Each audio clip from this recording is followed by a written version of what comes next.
Olá, sejam bem-vindos ao canal Casos Arquivados Brasil. O caso de hoje vai te surpreender.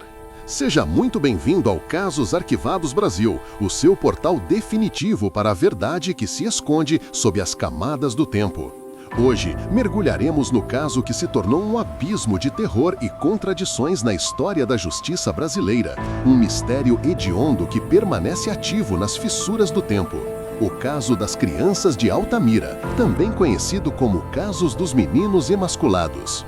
Este é um dossiê frio, cru e investigativo que rasga o véu da comoção popular para confrontar as duas realidades paralelas que se digladiam pela elucidação de crimes que vitimaram a inocência de Altamira, no interior do Pará, entre 1989 e 1993 e cujas ramificações se estenderam até o Maranhão, culminando em um dos maiores impasses judiciais do país, uma dúvida perturbadora que insiste em assombrar a busca por justiça para as vítimas.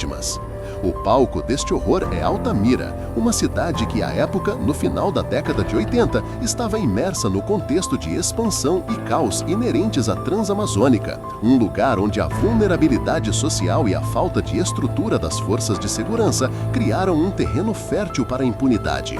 Os crimes não eram apenas assassinatos, eram atos de violência extrema, metodicamente repetidos com a marca macabra da emasculação, a remoção total ou parcial dos órgãos genitais, além de sinais de tortura, violência sexual, queimaduras e, em alguns casos, até mesmo a remoção dos olhos das vítimas.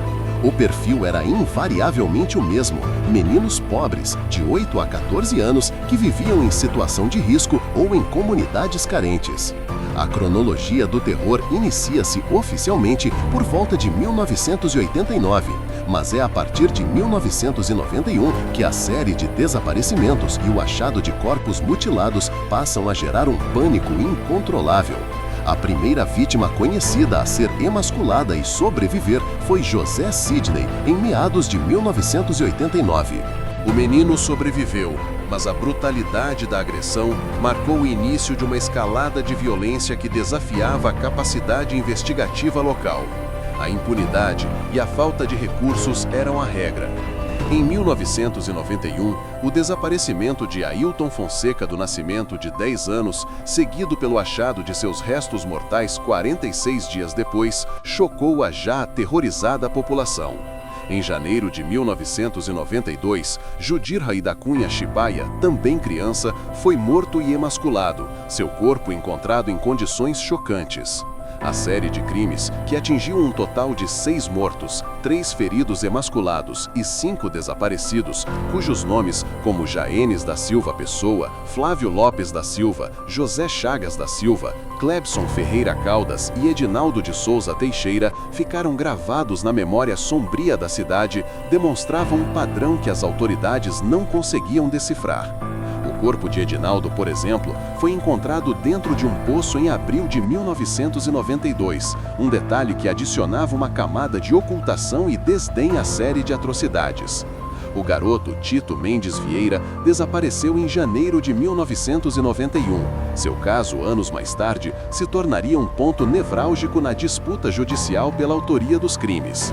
A primeira linha de investigação da Polícia Civil de Altamira, fragilizada e sob intensa pressão, apontou para Rotílio de Souza, um andarilho conhecido na região, uma figura marginalizada que, na visão apressada das autoridades, seria o monstro de Altamira. Ele chegou a ser reconhecido por 2 dos sobreviventes, o que selou seu destino imediato. Rotílio foi preso em 1990, mas morreu misteriosamente na prisão pouco tempo depois. Contudo, a tese do lobo solitário desmoronou brutalmente, quando, mesmo com Rotílio morto, novos desaparecimentos e emasculações continuaram a ocorrer com o mesmo modus operandi, confirmando que o verdadeiro predador, ou os predadores, estavam à solta. O fracasso em conter a onda de crimes brutais levou a uma segunda linha de investigação, muito mais complexa e controversa, que ganhou força com a entrada da Polícia Federal e a criação da Comissão de Defesa dos Direitos da Pessoa Humana, CDDPH, devido à repercussão internacional e à denúncia do Brasil em organismos como a OEA. Essa nova linha se afastou da figura isolada e apontou para uma conspiração de alto nível, ligada a rituais de magia negra ou satanismo promovidos pela seita Lineamento Universal Superior, a Seita Luz, liderada por Valentina de Andrade. A teoria da seita sugeria que os emasculamentos não eram atos de um único serial killer com desvio sexual, mas sim sacrifícios rituais em uma trama que envolvia pessoas influentes e com conhecimento médico. A acusação formal recaiu sobre 5 pessoas: a líder espiritual Valentina de Andrade, o comerciante e suposto aliciador Amailton Madeira Gomes, o ex-policial militar Carlos Alberto dos Santos Lima, que seria o responsável pela execução e segurança dos rituais, e 2 médicos, Césio Flávio Caldas Brandão, diretor do Hospital da Fundação CESP na época, e Anísio Ferreira de Souza, ambos acusados de serem os executores cirúrgicos das emasculações, dadas as características de corte limpo em algumas vítimas.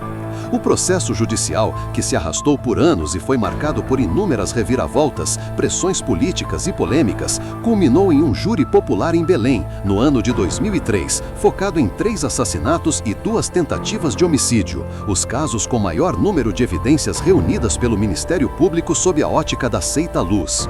O resultado foi a condenação de 4 dos 5 réus. Césio Flávio foi sentenciado a 56 anos, Anísio Ferreira a 77 anos, Amailton Madeira Gomes a 57 anos e Carlos Alberto a 35 anos. Valentina de Andrade, a suposta mentora intelectual da seita, foi a única absolvida por falta de provas, embora a decisão tenha sido posteriormente anulada e seu processo prescrito devido à sua idade avançada, pois possuía mais de 70 anos. O cerne da acusação estava nos depoimentos de testemunhas-chave, como o marceneiro Edmilson da Silva Frazão, que relatou a existência de missas negras e a participação dos réus no planejamento das emasculações, além dos depoimentos dos sobreviventes, que anos depois, sob custódia e longe da influência local, reconheceram alguns dos acusados. No entanto, o processo foi permeado por dúvidas sobre a validade dessas provas, incluindo alegações de tortura e coação das testemunhas para incriminarem os réus. O debate entre a defesa e a acusação virou uma verdadeira guerra entre o pânico e o tédio, com a promotoria exibindo materiais da seita para pintar um cenário de terror satânico, enquanto a defesa argumentava que o Luz era apenas um grupo místico não criminoso e que os crimes, na verdade, não passavam da ação de um único indivíduo, um serial killer.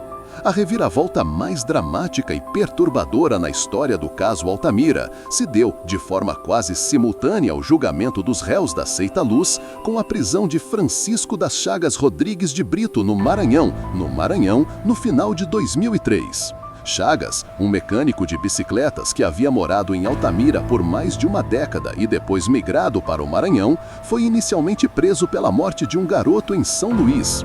A investigação do Maranhão, ao notar a semelhança no modus operandi, sequestro, tortura e emasculação, iniciou uma ligação entre os casos. A confissão de Francisco das Chagas foi avassaladora e jogou toda a investigação de Altamira em um limbo de incertezas. Ele confessou a autoria de 42 assassinatos de crianças e adolescentes, com o mesmo padrão de emasculação, sendo 12 desses crimes cometidos em Altamira, no Pará, e 30 no Maranhão. O que conferiu credibilidade à confissão de Chagas foi o detalhamento assustador e factual de seu depoimento. Conduzido de volta a Altamira para a reconstituição dos crimes, ele não apenas confirmou a autoria dos homicídios já conhecidos pelas autoridades, mas demonstrou um conhecimento íntimo dos locais de desova e das dinâmicas das execuções. Um modus operandi de predador solitário que contrastava com a complexa conspiração ritualística da seita. Chagas, que usava uma bicicleta Monarch vermelha para atrair e transportar as vítimas, agindo sozinho e selecionando meninos em situação de vulnerabilidade, levou peritos e policiais aos locais exatos onde jaziam ossadas humanas, inclusive de crianças, cujos desaparecimentos não haviam sido formalmente ligados à série de emasculações, como o caso de Tito Mendes Vieira, que remontava a 1991.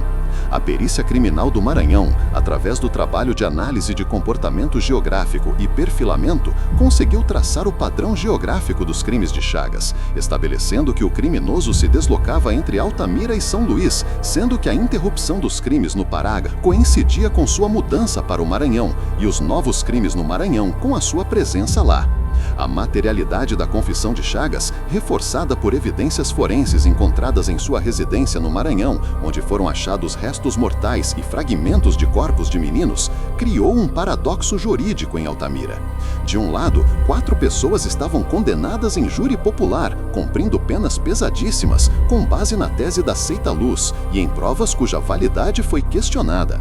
Do outro, um serial killer confesso, com um modus operandi e cronologia que se encaixavam perfeitamente nos crimes de Altamira e que era comprovadamente o autor dos crimes no Maranhão. O sistema de justiça, no entanto, moveu-se lentamente. Embora a Polícia Federal e a Polícia Civil tenham aberto 14 inquéritos para investigar os crimes confessados por Chagas em Altamira, a maioria foi arquivada por prescrição. Apenas o caso da tentativa de homicídio contra o sobrevivente Wandy Clay Oliveira Pinheiro chegou a ser denunciado, com a particularidade de que a vítima já havia sido incluída no processo contra os condenados da seita. Essa duplicidade processual, com 2 denúncias e 2 grupos de réus distintos para o mesmo crime, é uma aberração jurídica que ilustra o caos da investigação.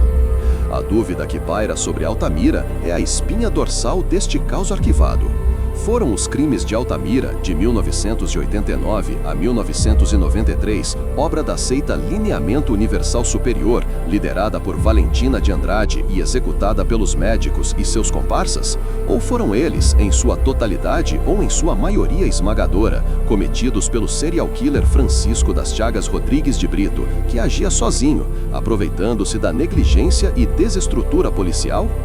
O relatório da PF, que surgiu após a confissão de Chagas, sugere fortemente que a autoria dos crimes é do mecânico, destacando a fragilidade das provas que levaram à condenação dos réus da seita Luz, inclusive com peritos internacionais apontando que os cortes nas vítimas de Altamira não eram necessariamente cirúrgicos, como a tese da seita defendia, e que as provas contra os condenados eram praticamente inexistentes do ponto de vista técnico-científico.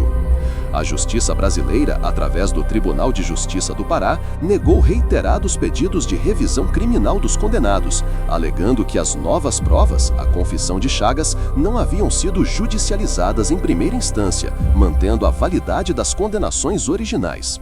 Assim, o país convive com a possibilidade macabra de ter em suas prisões pessoas condenadas por crimes que, segundo fortes indícios de investigação posterior e uma confissão detalhada e comprovada pelo verdadeiro serial killer, não cometeram.